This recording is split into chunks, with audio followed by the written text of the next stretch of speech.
세계 100대 경제학자, 가짜 경제 뉴스 감별사, 가슴이 뜨거운 경제학자, 건국대 최백은 교수의 이게 경제다. 네, 경제 고수만의 탁월한 식견과 통찰력으로 경제 이슈를 분석하는 이게 경제다. 최백은 건국대학교 경제학과 교수 나오셨습니다. 안녕하십니까? 네, 안녕하세요. 예. 네. 오늘은 재정 준칙 도입 논란과 국가 채무와 관련해서 이야기를 하실 것 같은데요. 예. 예. 예. 재정 준칙 예. 논란을 예. 설명하시기 전에 예. 방송 시작하자마자 어떤 분이 정권 재창출님이라는 닉네임을 가지신 분이 어제 방송을 이슈 오도독 말씀하시는 것 같아요. 예. 보는 중이었는데 참 재미나네요. 이렇게 말씀을 해 주셨습니다. 어제 방송 최경련 이슈 오도독 한번 봐주시면 그것도 상당히 재밌습니다. 예, 예. 예, 유튜브로. 예, 검사 출신, 판사 출신 변호사 두 분이 나오셔서 아주 정말 저는 참 기이하더라고요. 그들의 세계가. 아, 이 다른 세계구나, 이거는. 예. 그 정도일 줄은 몰랐어요. 네. 제가 이 교수 생활 한 30년 하면서요. 예. 이제 별별 사람 다 만나봤는데요. 예. 이제 뭐 판사하다가 혹은 검사하다가 뭐 교사한 사람들 이런 사람들이요. 그 사석에서 이제 툭 하면 하는 얘기들이 있어요. 예. 자기들은 특별한 존재다. 아, 특별한 존재. 예. 본인이 그렇게. 본인이 그렇게 얘기를 표현을 해요. 굉장히 특권의식이. 진짜로 본인이 그렇게. 그리고 제가 대단하네. 해외에 있으면서 이제 그러니까는 그 검사로 파견 나온 저기 가족이었는데 그 아이가 집안 아이가 예. 자기 집은 로얄 패밀리라고 아이가. 예, 초등학생 아이가 아, 이게 진짜 우리가 민주주의를 정말 똑바로 배워야 되는데 헐리우드 영화에도 많이 나오잖아요. 예.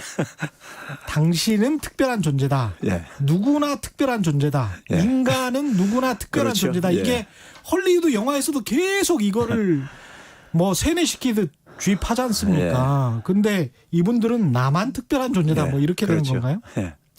참 대단해요. 재정 준칙 도입 논란과 관련해서는 또 나만 특별한 존재라고 여기시는 분들이 한국의 고위 관료 중에서도 좀 있을 것 같다는 기우가 좀 있습니다. 예. 예.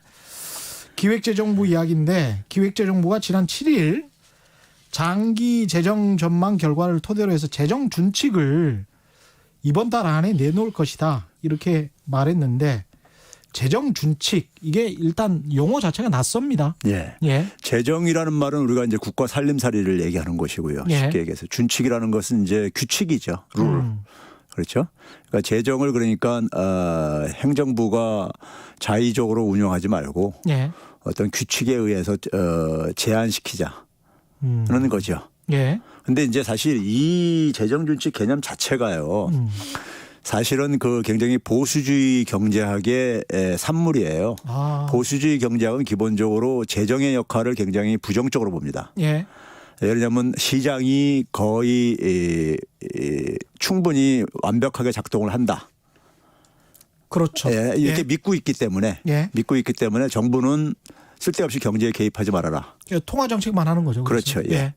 뿐만 아니라 뭐 가능하면 시장에다 맡기는 것이 예. 그냥 이제 가장 바람직하다. 근데 그게 또 정말 과거의 그 보수주의 경제학인 것 같고 예. 요즘 뭐 그래도 경제 대통령이라고 하면 미국 연준인데 예. 미국 연준에서도 끊임없이 우리는 통화 정책 이제 다 했으니까 예. 재정 풀라고 그러죠. 재정 정책 당신들이 알아서 해야 된다. 국회와 정부가 재정 정책 해야 되고 심지어는 한국은행장이나 이런 분들이 야 우리 양극화가 심하니까 이것도 좀 생각해 봐야 돼. 예. 이런 코멘트는 나온 적이 없거든요. 근데 미국 연준은 그런 코멘트를 해버렸어요. 지난번에 이 양극화 문제가 심한데 정부에서 국회에서 해결을 해야 된다. 이거는 은행에서 할 수 있는 일이 아니다. 뭐 이런 식으로 이야기를 합니다. 근데 참. 예. 예. 그런데 우리가 현실적으로 보게 되면요. 예. 현실적으로 보게 되면 시장이 그렇게 더구나 지난 금융위기 이후에 한 12년간을 이렇게 보게 되면요. 경제가 이 소위 말해서 잠재 성장률 수준을 달성한 적이 없어요. 뭐 거의 그렇죠. 한 해도요. 예. 제대로요. 예. 대부분 나라들이요. 그러니까 시장이 제대로 작동이 안 된다는 얘기인 겁니다. 예. 쉽게 얘기하면요. 그러다 보니까 이제 뭐 재정들을 많이들 이제 운용들을 하고 해 왔던 거죠. 예. 현실적으로요. 그러니까 어떻게 보게 되면은 실험실 세계에서 나온 개념을 가지고 현실에다가 그것을 그러니까 현실을 거기다가 끼워 맞추려고 하다 보니까는 현실에서 재정 준칙을 지키는 나라가 지금 어디 있습니까? 아무래도 없죠. 재정 준칙이라는 게 청취자를 위해서 얘기한다면 쉽게 얘기한다면요. 예. 국가가 그러니까는 1년에 그러니까 살림을 정리한 게 이제 재정 수지인 거고요. 예. 재정 수지인 거고. 그러니까 이제 GDP 대비 대개 뭐 3% 이내에서 관리를 해야 된다. 뭐 이런 말들이 되게 이제 유로존 지역에서 나오는 이런 말들 그런 것들이죠. 플러스 마이너스 3%? 아니 마이너스 3% 마이너스 3%. 적자를 그러니까 예. 3%를 벗어나지 않도록. 근데 국가 부채는 뭐 GDP 대비 한 60%를 넘어서는 안 된다. 뭐 이런 얘기 하는데 예.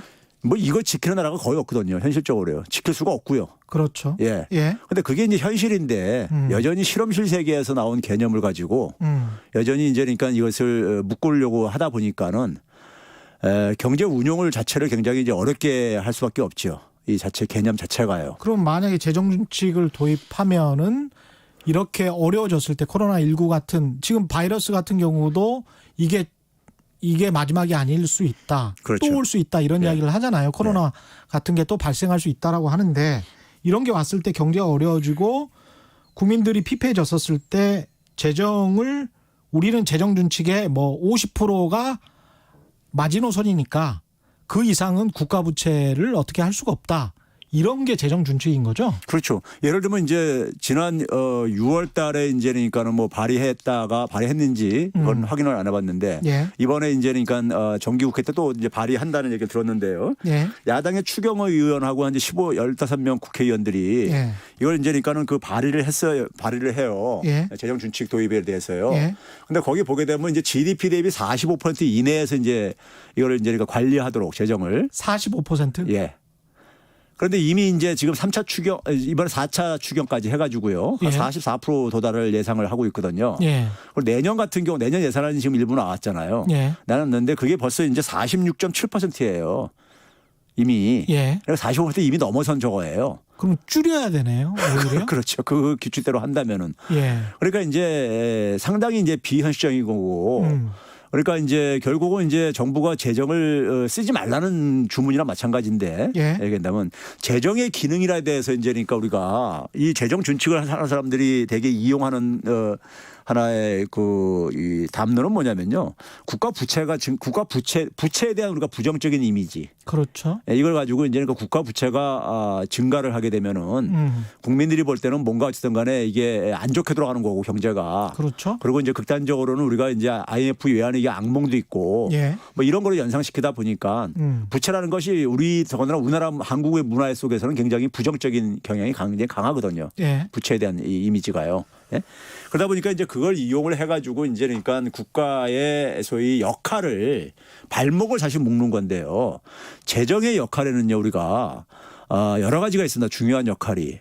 그러니까 일단은 뭐 경기 조절 기능도 있고요. 예. 그러니까 시장이 가계와 기업을 중심으로 경제가 돌아가는 거지만은 가계와 기업이 충분히 역할을 못할 때 예. 경기가 침체돼 있을 때 그때는 정부가 어쨌든 간에 그 마중물 역할을 하게 돼 있단 말이에요. 그렇죠. 하는 게 바람직한 거고요. 그것뿐만 아니라 더 중요한 게 뭐냐면요. 정부의 역할 중에 재정의 역할 중에 하나가 소득 재분배예요.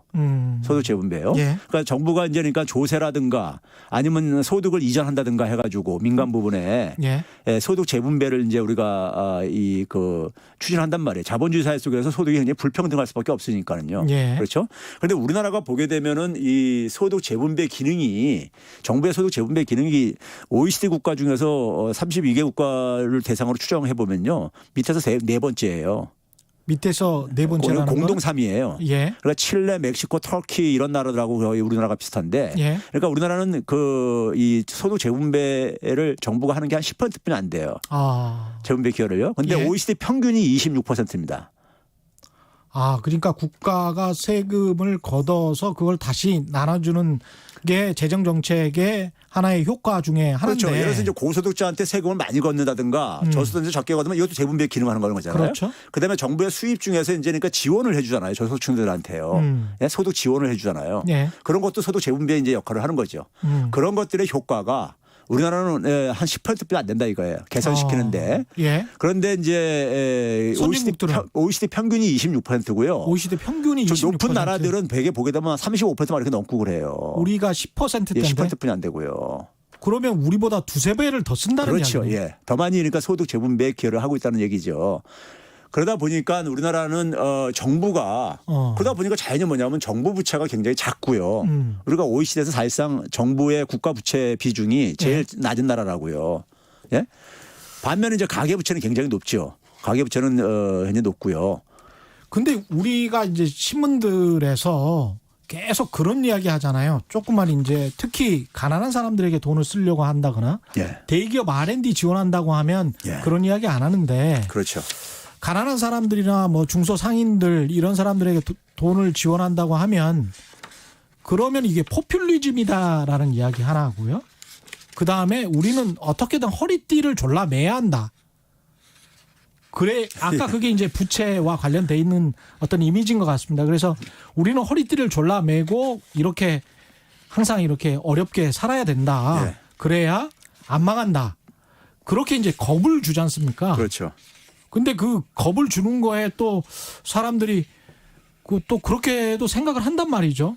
예, 그걸 또 믿는 또 어르신들도 굉장히 많고, 예. 근데 그러니까 교수님 생각은 그럴 정도의 재정 건전성이 지금 아니다. 정부가 예.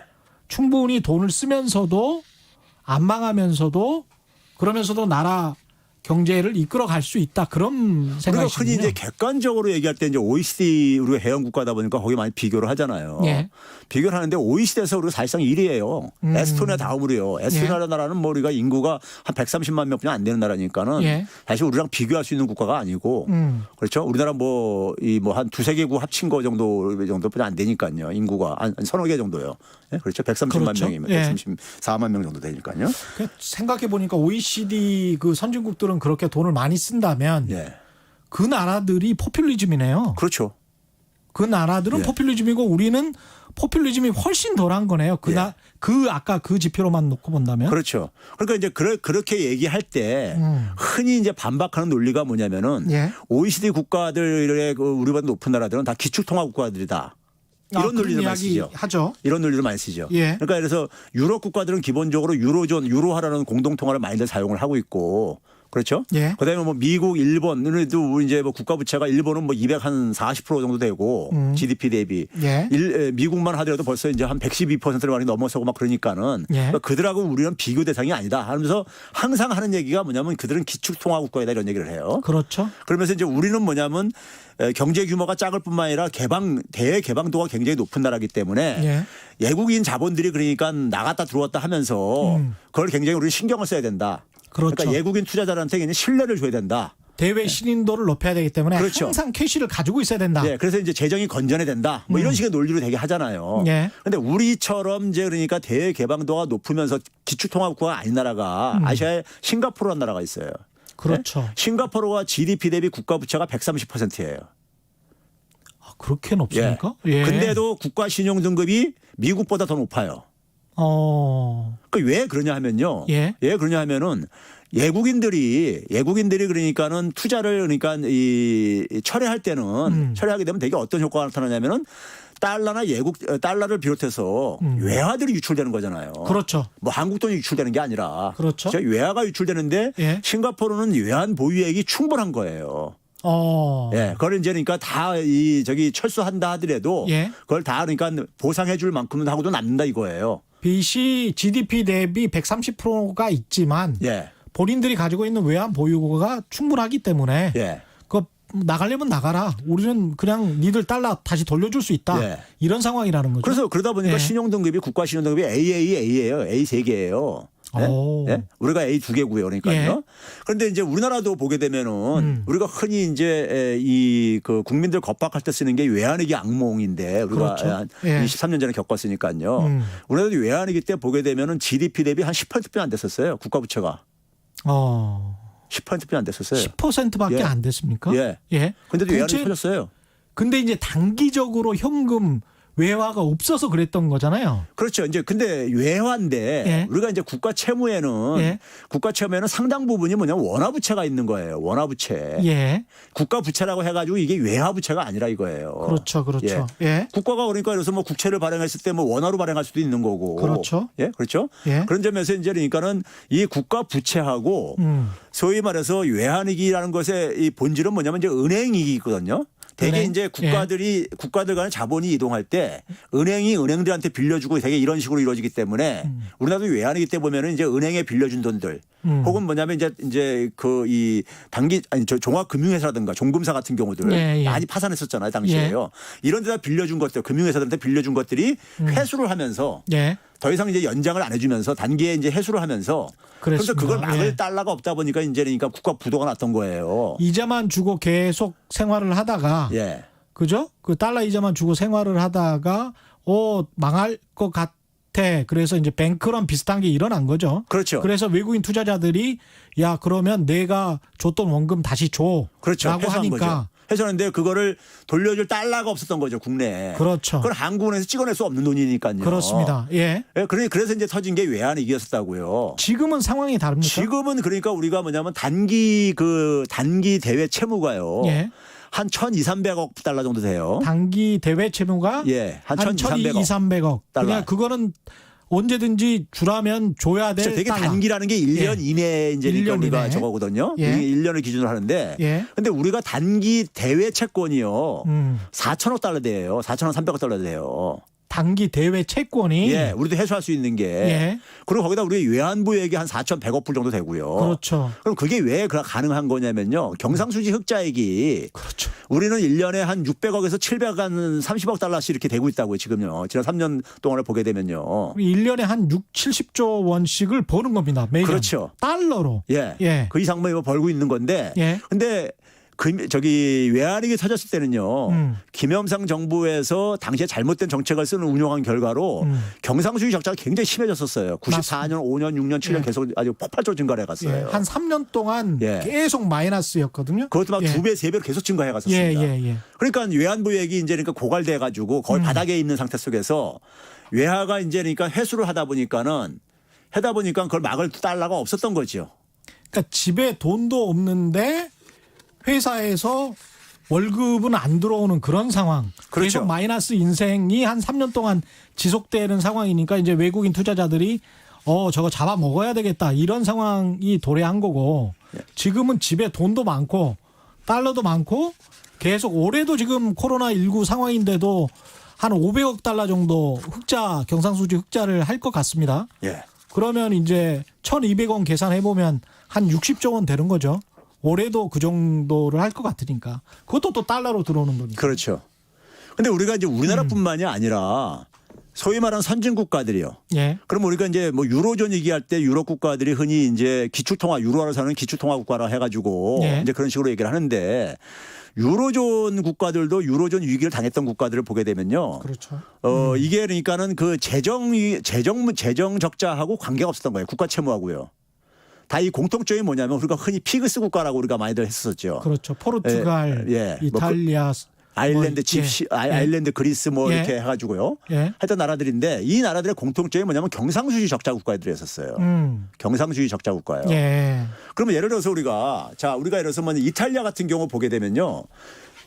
금융위기 터지기 전에 한 5년 정도 동안에 국가 부채 비중이요. 오히려 그러니까 90대 초에는 한 120% 정도까지 됐었습니다. 예. 그러다가 금융위기 직전에는 오히려 100% 밑까지 떨어졌었어요. 계속 하락하고 있었어요. 근데 유로존 위기가 이제 터진 거예요. 예. 터지게 되면은요. 이제 그러니까 뭐냐면 유로존 위기라는 것은 금융위기가 터지면서 미국에서 그게 전염이 돼가지고 유럽에서도 이제 그러니까는 독일이나 프랑스, 영국에서 이쪽 그 집시국 이 피그스 국가들한테 빌려줬던 돈들을 회수를 한 거란 말이에요. 그렇죠. 안전자산이 이제 다 이제 숨고 그러니까요. 예. 회수하는 과정 속에서 그걸 막을 돈이 똑같은 유로한데도 불구하고 예. 그 유로화가 없었던 이유는 경상수지가 적자였기 때문에 했던 거예요. 아. 자, 그러면 이제 그 상황 속에서 어떻게 대응을 하냐면 국가는 자기 예. 은행들이 파산할 것 같으니까는 우리가 은행 파산은 방치할 수 없잖아요. 대개 공적 자금을 투입합니다. 은행에다가요. 우리도 네. 그랬듯이요.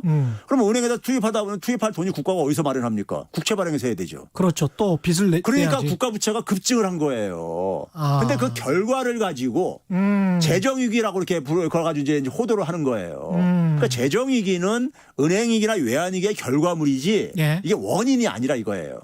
그러니까 평소에 대외 경제 활동을 탄탄하게 하면서 돈을 꾸준히 경상수지 흑자를 하고 있는 나라들은 예. 거기다가 외환 보유고까지 좀 충분하다면 예. 그렇게 크게 걱정할 단계는 전혀 아니다. 자, 이거는 우리가 전 세계에서 기축통화국가라는 미국도 마찬가지입니다.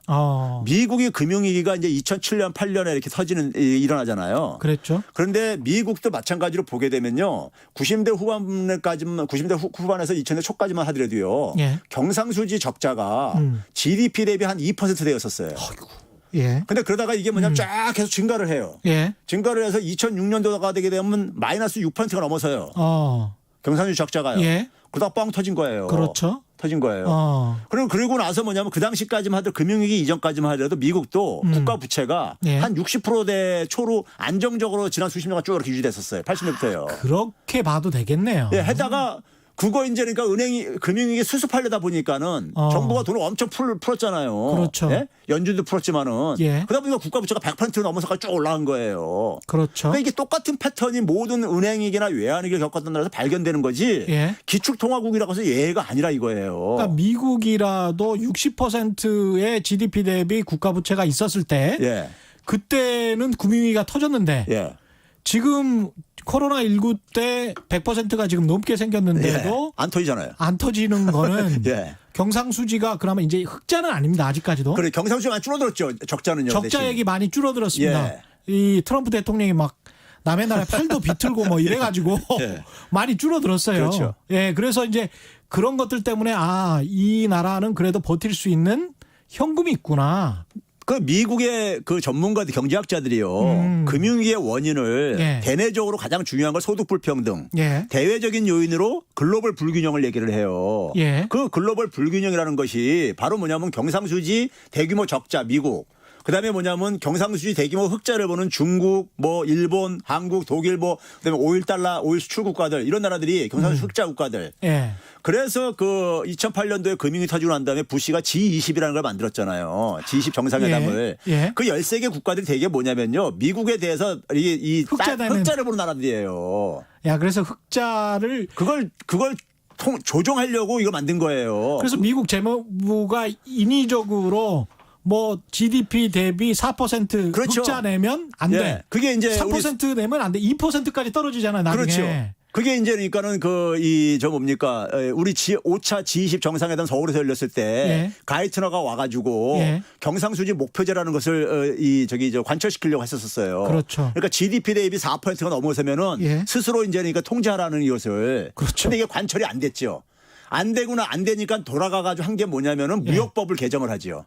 예. 그래서 환율 조작국 이걸 이제 그 당시 이제 기준을 만들죠. 맞습니다. 예. 그래서 거기서 이제 GDP 대비 경상수지 흑자를 3%로 또 이게 완전히 엿가락처럼 예, 엿장수 마음이었어요. 4% 4라는 숫자도 학문적인 근거가 없는 거고 3이라는 숫자도 없는 거고 그렇습니다. 근데 트럼프가 지난해 또 이걸 2로 내렸어요. 예, 더 2로 내렸어요. 내렸어요. 예. 그러니까 이게 뭐냐면은 미국이 뭐냐면은 그 금융위기라는 원인을요. 예. 나는 원인을 해외로 유출될 달러가 예. 그러니까 우리나라 항구은행에 달러를 갖고 있으면요. 이거 현금으로 안 갖고 있어요. 예. 대부분이 뭐냐면 미국 국채 같은 데다가 안전자산에다가 운용을 해요. 그렇겠죠. 그래야 이자를 또 받을 그러니까 수 있으니까. 이게 월가에 들어가 가지고 예. 월가에 들어가서 미국에 그러니까 소위 말해서 이 시장 금리에 영향을 미쳐요.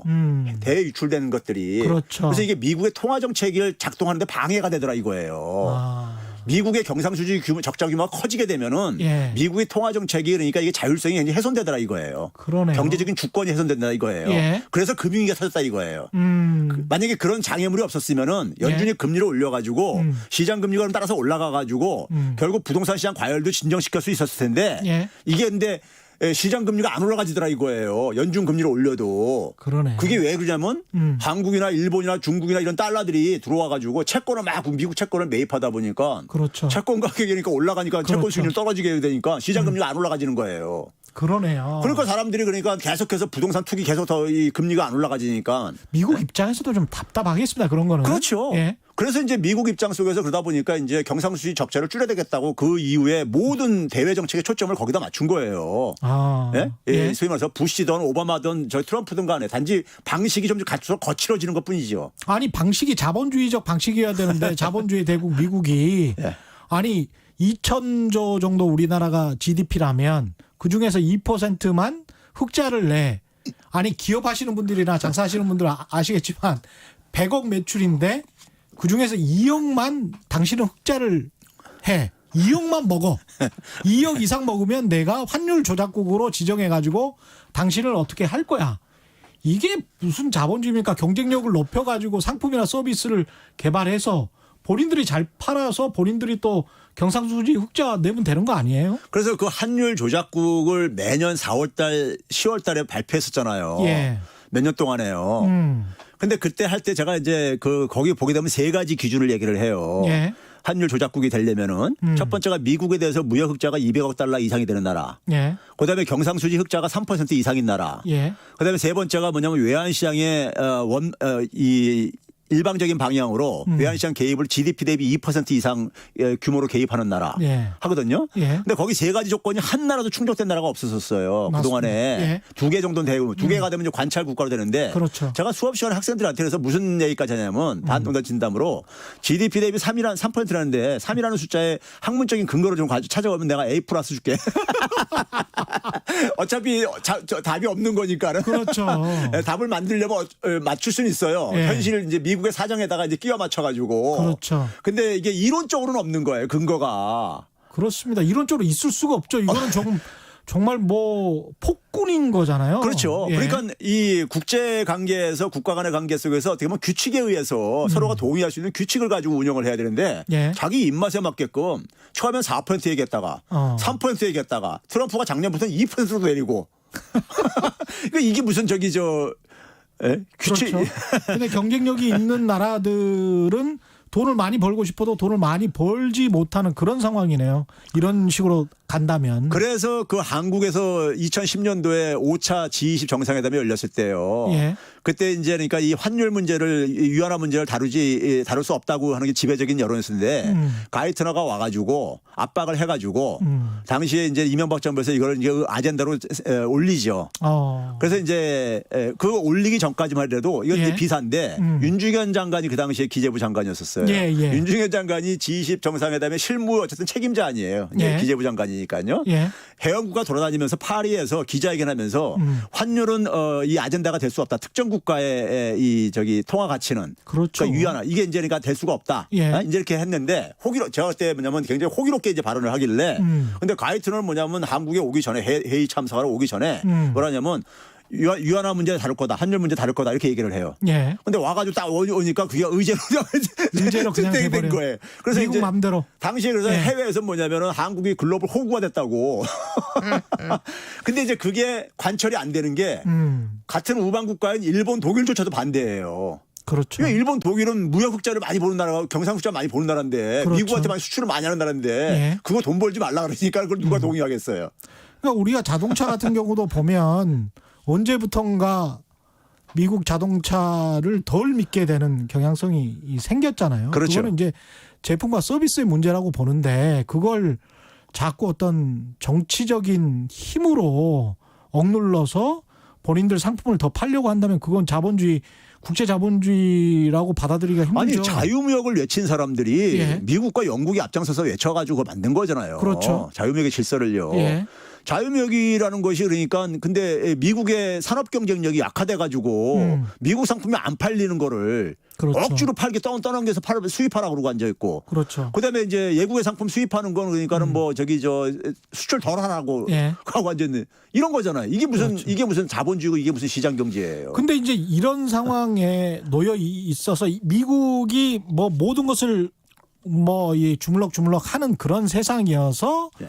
기획재정부는 미국 눈치도 나중에 봐야 되고 우리가 항상 뭐 현금이 있어야 미국 사람들이 또는 미국에 있는 신용평가사들이 또 있지 않습니까? 예. S&P랄지 예, 무디스랄지 피치 뭐 다 그 사실은 뭐 미국이 다 그 이 3대 이 그 기관들 가지고 3대 우리가 국제 신용평가 기관이라잖아요. 그렇죠. 국제 신용평가 기관이 이들만 있는 게 아니잖아요. 그렇죠. 근데 이들한테 이제 1974년에 미국 정부가 어떤 특혜를 주냐면요. 예. 미국 정부가 발주하는 사업들 있잖아요.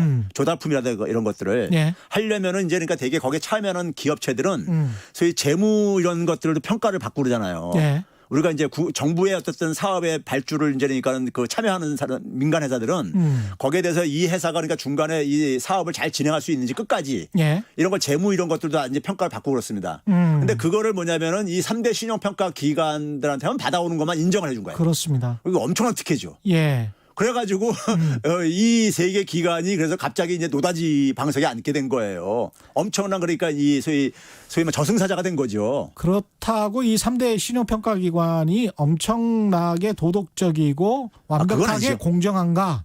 그거는 역사가 증명을 하고 있습니다. 금융위기 때 금융위기 때 그 소위 유명했습니다, 말해서 사기 정말. 쳐가지고 엄청나게 예. 저기 벌금 맞고 그랬잖아요. 예. 아니 저는 그래서 우리나라 정부가 재정준칙을 도입하는 게 이런 미국의 어떤 어떻게 보면 좀 심하게 말하면 깡패스러운 행태 때문에 늘 좀 뭔가를 좀 가지고 있자 또는 절제하자 조심해서 살자 예. 뭐 겸손하게 살자 뭐 이런 가난하게 좀 살자 뭐 이런 모드로 약간 좀 무릎 꿇는 모드로 계속 저 자세로 가야 우리가 좀 살 길이라고 생각하는 건지. 아니 그런데요. 예. 그런데 우리가 이 국가 부채하고 예. 일단 우리가 국가 채무 비중이 우리가 굉장히 낮다는 이유는요. 낮다는 것은 뭘 의미하냐면 국가 채무라는 것은요.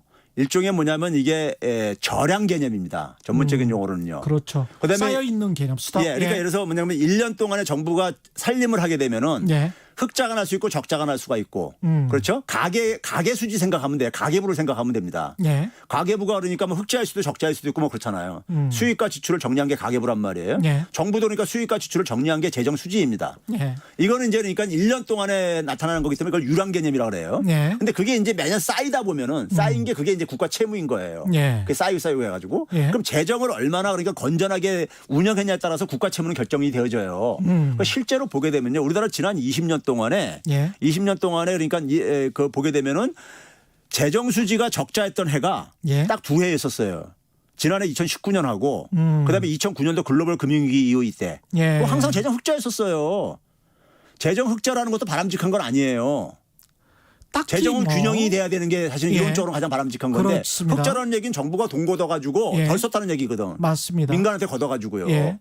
그러니까 그만큼 뭐냐면 민간이 그만큼 이게 위축될 수밖에 없죠. 그렇죠. 예. 예. 그래서 반대 그것도 바람직한 게 아니에요. 그렇습니다. 근데 우리는 뭐냐면 정부는 기업이 아니기 때문에. 그렇죠. 우리는 예. 그래서 굉장히 재정을 건전하게 운영을 했던 거예요. 예. 우리가 막 쓴 게 아니라고요. 예? 기업은 흑자가 나면 좋지만 정부는 균형 재정으로 가는 게 가장 좋기는 하죠. 예. 예. 그러면 들어온 만큼 이렇게 쓰고 예. 그래서 1년을 딱 정산을 하고 깔끔하게 정산하고 그 다음에로 가고 그게 또 미래 세대에도 이제 부담이 안 되는 그런 방식이긴 하겠죠. 그러면서 이제 계속 어떻게 보면 중상주의적으로 보면은 국부를 계속 쌓아 나가고 그러면서 균형 수준을 이룩하는 게 좋을 것 같은데 다른 외국 사례들도 우리처럼 이렇게 혹독하게 재정 준칙을 도입하자. 그래서 도입해서 그대로 시행하고 뭐 이런 나라들이 있습니까? 기본적으로 이제 그러니까는 그 유로존 국가들이 예. 유럽 이제 통화 동맹을 맺으면서 그 당시 이제 기준을 제시했던 것 중에 재정 적자를 GDP 대비 3% 이내 마이너스 3% 재정 적자를요. 예. 마이너스 3% 이내 에서 관리하도록 그리고 국가 채무 비중을 GDP 대비 60% 이내 예. 했는데 이 60이나 3이라는 숫자도요. 이론적인 숫자가 아니에요. 그냥 말 그대로 영어로 표현하면 룰 오브 썸이고요. 예. 경험에 의해서 간 거예요. 그냥. 그렇죠. 그러다 이제까지 역사적인 경험을 통해서 그렇죠. 그걸 예. 아주 한 거예요. 예. 유일하게 간 게. 그게 왜 그러냐면 근데 유로존 같은 경우는 통화 동맹 국가다 보니까 통화 정책의 독립성들을 다 포기한 거잖아요. 그렇죠. 예? 근데 개별 그때는 코로나가 없었죠. 예, 코로나도 없었고요. 예. 근데 문제는 뭐냐면 그게 제대로 안 지켜져요. 그럼에도 불구하고. 평상시에도. 예, 그 예. 유로존 위기 이전에도 그러니까 안 지켜졌었어요. 예를 들어서 보게 되면요. 우리가 유로존 위기 터지기 전에요. 예. 터지기 전에 우리가 유럽에서 가장 우리가 재정 건전하다고 하는 나라들이 독일 등 북유럽 국가들인데 그렇죠. 독일보다도요. 예. 독일보다도 스페인이나 아일랜드가 국가 채무가 훨씬 더 적었어요. 그렇습니다. 예, 재정 적자도 그렇고요. 그러니까 생각해 보니까 가난하니까 또 국가 채무가 더 적을 수 있겠네. 아니 뭐 그거 예. 관계없이 굉장히 건전하게 됐던 거예요. 어. 예, 한 GDP 대비 한 20-30%는 안 되고 그랬었어요. 예. 그러다 이들 나라도 갑자기 국가 채무가 증가한 이유가 유로존이 터지면서 아까 얘기했듯이 은행들이 막 파산이게 내몰리니까 예. 국가가 돈 퍼부어가지고 그거 살리다 보니까는 국가 부채가 폭증을 한 거예요. 결과론적으로요. 예. 그러니까 국가 채무하고 은행이기나 외환위기하고 아무 상관성이 없다 이거예요. 왜 그러냐면요. 제가 이제 국가 채무라는 게 일반 사람들이 생각할 때는 우리가 이제 예를 들어서 지금 뭐 이제 몇 년 후면 1,000조가 돌파한다니 뭐 이런 식으로 이제 공갈 겁박들 하고 있는데 예. 근데 이제 지난해 기준으로 우리가 한 730조 정도 이렇게 되거든요. 국가 채무 얘기요. 그렇죠. 근데 국가 채무가 두 종류가 있습니다. 적자성 채무라는 게 있고 금융성 채무라는 게 있어요. 적자성 채무, 금융성 채무. 예. 그러니까 적자성 채무는 말 그대로 국민들이 그러니까 세금 걷어서 그런 상환을 해야 되는 거예요. 예. 국민이 이제 그러니까 빚을 지고 있는 거예요. 말 그대로요. 예. 근데 금융성 채무라는 것은 예. 이건 국민이 그러니까 국민한테 아무 부담이 없는 거예요. 왜 그렇습니까?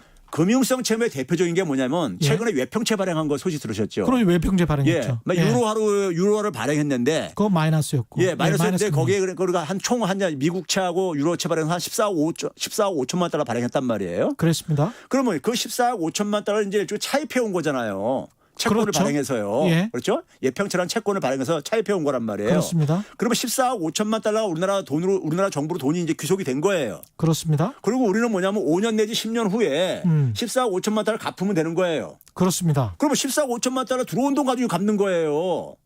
그러네요. 그거 가만히 있으니까. 예. 예. 그러니까 우리가 개인이 내가 아파트가 있는데 5억짜리 갖고 있는데 예. 3억이 내 돈이고 2억이 은행에서 다 대출 받았어요. 예. 그런데 이제 그러다가 내가 만약에 예를 들어서 뭐 3억을 더 이제 대출 더 받아가지고 예. 그래서 한 8억짜리를 샀어요. 예. 예? 8억짜리 사게 되면 거기에 이제 채무가 이제 한 5억이 되는 거고 내 돈도 한 3억 되는 거고 이렇게 되는 거잖아요. 그렇죠. 그러니까 채무가 증가하는 만큼 자산도 증가하기 때문에 그 3억이란 채무는 그러니까 아파트 처분하면 갚을 수 있는 거잖아요. 그렇죠. 추가 수입이 없어도요. 예. 그렇죠? 그럼 똑같은 거예요. 금융성 채무의 대표적인 게 뭐냐면 우리나라는 이런 외평채 발행하는 거예요. 예. 이거 하고 또 하나가 뭐냐면 이제 이 주택 채권이라는 거 있죠. 우리 분양받으면 이제 그러니까는 이 국민주택 이하들 같은 경우 채권 매입하게 돼 있잖아요. 국민주택 그렇습니다. 채권이요. 예. 예.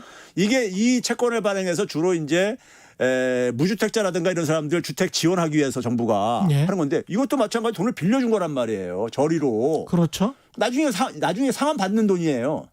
그렇습니다. 그러다 보니까 이거는 그러니까 국민들이 상환할 의무가 없는 돈인 거예요. 이 채무는. 그러니까 그 한국은행에 그냥 저장만 해놓고 있으면 그렇죠. 가만히 놔두면 예. 그 돈을 쓰지만 않으면 그렇죠. 그대로 나중에 아까 14억 5천만 달러 그냥 돌려주면 그걸 돌려주면 되는 되는 거기 때문에. 예. 그렇기 때문에 그건 돈이 들어온 거잖아요. 게다가 요즘 같은 초저금리 상황에서 이번에도 뭐 미국 달러 국채에 뭐 1.1%밖에 안 그렇죠. 했잖아요. 예. 예. 아주 0.5%밖에 안 뭡니까 가상금리가 안 붙었는데 예. 그런 상황에서 초저금리 상황에서는 오히려 우리가 차환이라고 하나요? 이렇게 빌린 다음에 그렇죠. 옛날에 고금리로 그렇죠. 빌렸던 걸 예. 이걸 저금리 지금 옛날에 3% 빌렸던 걸 1% 금리로 빌릴 수 있으면 이거를 갚아버리고 그렇죠.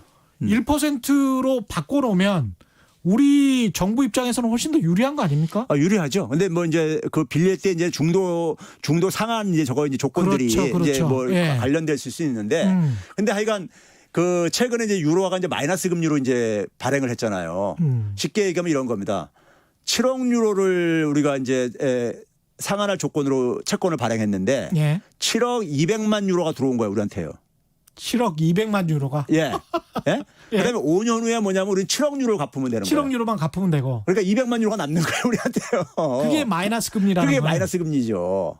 그러니까 그 정도로 유럽에서도 한국의 그 상황을 재정 건전성을 아주 그렇죠. 한국에는 예. 재정 건전성이 아무 문제가 없다고 보는 거죠. 대외적인 예. 재정 건전성에 있어서는 적어도요. 200만 유로를 오전 후에 돌려줄 정도로 그렇죠. 야, 그건 그런데 무슨 우리 재정 건전성을 타령하고 앉아 있냐고요. 그러니까요. 예국에서 만약에 우리나라 재정 건전성이 우려가 된다면은 누가 예. 그런 식으로 조건으로 그걸 돈을 빌려주냐고요. 그러면 교수님 입장에서는 재정 준칙이 뭐 이렇게 좀 유연하게 도입하겠다라고 해도 반대를 하시는 겁니까? 아니면 도입을 하더라도 유연하게 도입을 해라. 아니면 도입 자체를 하지 말아라. 전 도입 자체가 필요가 없다고 보는 게요. 도입 자체가 필요가 우리가 없다. 흔히 이제 국가 채무를 생각할 때 일반 국민들이요. 예. 이게 전문가들 책임인데 예. 국가 채무하게 되면은 국가가 외국 국가들한테 진 빚이라고 생각하는 경향들이 많이 있어요. 근데 정부가 그러니까 이번에 그러니까 이래서 2차 재난금을 주면서 7조 8천억 원인가 이제 지출한다 그러잖아요. 예. 그걸 다 국채를 발행한다 그러잖아요. 예. 그건 원화 국채예요. 한국 돈으로 갚는 국채라고요. 그렇죠. 그리고 그렇죠. 그 국채는 대부분이 국내에서 다 소화가 되어져요. 그렇죠. 국내 은행들, 예, 기업들. 국내 은행이라든가 예. 뭐 이런 있는 데들이 이제 그러니까 예. 그러면 그 이제 증권사에 있는 거를 이제 개인들이 투자하기도 하고요. 그렇죠. 그러니까 예. 국내가 되게 보유하고 있는 거기 때문에 그럼 그게 만기가 돌아왔을 때 정부가 갚는 게 예. 한국 돈으로 갚는 거예요. 아무런 문제가 없네요. 그렇죠. 그러니까 우리가 이 국가 채무라는 것을 국가 채무하고 그러니까 이 은행이기나 외환위기하고는 거의 관계가 없다 이거예요. 그냥 벌벌벌 떨 이유가 없네요. 이것도 다 그렇죠. 잘 구분만 해보면. 만약에 예를 들어서 정부가 이제 만기가 돼서 돌아왔어요. 7억 8천만 원 갚을 만기가 예. 돌아오게 되면요. 그 전까지 이제 이자만 갚다가 만기가 돌아왔어요. 그렇죠. 돌아오게 되면은 다시 그러니까는 7억 8천만 원짜리 국채를 발행해가지고 그거 다시 이 좀 뭡니까 이거 저희 리발빙 같은 리볼빙 하면 되는 거예요. 예. 그러면 되는 거예요. 그래서 국가 채무는 일반 개인 채무하고 달리 예. 개인 채무는 만기가 되면 반드시 상환을 해야 되는데 그렇죠. 국가 채무는 반드시 상환할 필요가 없어요. 근데 그 10년 후에 가령 한국 경제가 나쁘지 않고 계속 경상주지 흑자를 내고 체력이 좋고 이게 관건이군요. 늘. 결국은 뭐냐면요. 예. 이자 비용이 나가는 거잖아요. 이자 비용 나가는 이자 거? 비용이요. 예. 이자 비용을 그러니까 우리가 적어도 정부가 들어오는 수입의 증가율이 있을 게 아닙니까? 그렇습니다. 그걸로 감당할 수 있으면 이론적으로는 괜찮은 거예요. 우리는 이자 비용이 어느 정도나 우리가 지금 이제 0.9 지난해 기준으로 0.9%예요. 예산에? GDP 대비. 예. 그런데 이게 박근혜 정부 때랑 이명박 정부 때는요. 예. 1.2에서 한 1.3% 정도 됐었어요. 그때만 줄어든 거예요. 아 그렇습니까? 예, 줄어들었어요. 그리고 재정이 훨씬 더 건전해지니까요. 아 금리도 또 많이 금리도 이제 싸졌습니다. 가진 것도 있고, 예. 금리도 이제 떨어진 것도 있고 그러는데 하여간 GDP의 1%도 안 된다 이거예요. 그러면 1,900조 치면은 한 19조 원 정도? 그렇죠. 19조 원 정도면 사실 얼마 안 됩니다. 그렇죠. 그러니까 이자 비용을 예. 감당할 수 있으면은 재정에는 부담이 직접적으로 주는 게 없는 거예요. 쉽게 얘기하면요. 그러니까 예산 대비해서도 많이 비교를 하는데 우리가 예산이 한 540조 정도 되는데 19조면 이것도 50조가 돼야 10%인데 10%도 안 되고 한 뭐 2%나 될 것 같은데 이 정도면. 근데 미국 연방정부가 예산에서 이자를 쓰는 비용이 지금 10%가 넘는 걸로 그렇죠. 알고 있는데요. 일본 같은 경우 40%가 넘고요. 40%가 넘고. 예. 그러니까 국민들한테 세금 걷어서 국가 채무의 이자를 갚는 데만 40% 또는 미국 같은 경우는 연말 되면 한 8, 9%까지 갈 수도 있다고 하는데 좌우지간 한 15% 이렇게 내고 있는 거고 우리는 예산에서 1% 정도, 2% 정도 내고 있는 예. 그런 수준이네요. 500조로 그렇죠. 계산을 내도 그렇죠. 20조라고 치면 그렇게 우리 문제가 안 되네요. 하나씩 따져보니까. 그러니까 이게 지금 우리가 예. 제가 얘기를 하잖아요. 일반 국민들이 사실 뭐 재정이라든가 국가 채무에 대한 잘못된 어쨌든 간에 이 오해라든가 예. 이런 걸 이제 악용을 해가지고 이게 이제 정치적으로 이제 그러니까 가는 건데 예. 예를 들어서 한번 봐보세요. 재정 준칙을 하게 되면은 이런 문제가 생깁니다. 그 규칙에 이제 그러니까는 이제 족쇄를 채워놓는 거기 때문에 그렇죠. 자 추경을 그러니까 우리가 지난 한 10년 동안 해보는 거의 한 해도 걸리는 해가 거의 없을 정도로 매번 해왔었어요. 추경 편성을요. 예. 그렇죠? 박근혜 정부 때도 뭐 하여간 4년 중에 3년 했었고 이번 문재인 정부도 계속 3년 하고 있고 그렇잖아요. 그러니까 거의 매년 추경을 하고 있는데 자 추경할 때 보게 되면요. 하나의 공통된 패턴이 있습니다. 야당은 항상 반대해요. 여당은 해야 된다고 하고 있고. 그렇죠. 지금 그렇죠? 집권 여당도 마찬가지였습니다. 그리고 과거에 박근혜 정부 때 만약에 마찬가지로 반대하고 그랬었어요. 예. 추경 요건이 안 된다 뭐 등등 하면서요. 그랬습니다. 근데 예. 추경 요건이라는 것이 이게 약간은 보게 되면 귀에 걸면 귀걸이 눈에 걸면 눈 이런 게 있어요. 그렇죠. 이 사유가요. 지금 재정 준칙 발의하시는 야당의 국회의원들도 만약에 여당이 되면 예. 정권이 바뀌어서 여당이 되면 그때는 이게 너무 이런 식으로 법을 만들어서 딱딱하게 운영하면 국가 경제가 이게 살아날 수가 없다라고 그때는 볼멘 소리를 할 수도 있겠습니다. 당연히 과거에 그랬으니까요. 실제로요. 예. 그래서 과거에 우리가 2008년도라든가 아니면 박근혜 정부 때 메르스 사태 이렇게 났을 때는요. 예. 심지어 그러니까 보수 언론들 조중동에서는요. 재정 더 투입해야 된다고 막 그랬었어요. 아, 그 기사는 저도 봤어요. 그러니까요. 그렇게 예. 했었거든요. 근데 예. 지금은 이제 정반대 얘기를 하고 앉아있다고요. 그렇죠. 그러니까 이게 그 정치인들하고 똑같은 행태를 보이는 거죠, 뭐. 예. 예? 예. JBK님, 빚내서 쓰는 재정을 부동산 잡는 정책 쓰듯이 핀셋 정책을 쓰는 정부에게 부채 재정을 확대하라고 하기엔 너무 능력이 없는 것 같습니다. 툭하면 망한 또는 망할 기업에 몇 조 원씩 지원하고 회수도 못하면서 국민 대상으로는 어찌 그렇게 박하게 하는 건지 모르겠습니다. 선별 지원 가지고 아직까지도 불공정 시비에 휘말리면서도 꾸역꾸역 왜 그런지 이해가 안 갑니다. 이런 말씀 하셨습니다. 오늘 뭐 전반적으로 정리를 좀 해주셔야 될 것 같습니다. 1분 정도밖에 넘지 않아서. 아, 그렇습니까? 예. 그 지금 이제 우리나라 상황이요. 지금 가게가 지금 돈을 쓸 여력이 없어요. 더구나 지금 경제도 굉장히 나빠지고 있는 상황이고요. 오히려 정부 부채가 아니고 가계 부채 걱정해야 된다. 그렇죠. 음. 가계가 지금 어쨌든 가계 부채는 객관적으로 보도 굉장히 높고요. 예. 가계가 돈을 쓸 여력이 없어요. 예. 근데 가계가 어쨌든 간에 경제에서 가장 큰 비중을 차지한단 말이에요. 근데 가계가 쓸 여력이 없는데 정부는 쓸 여력이 아직 많이 있다 이거예요. 예.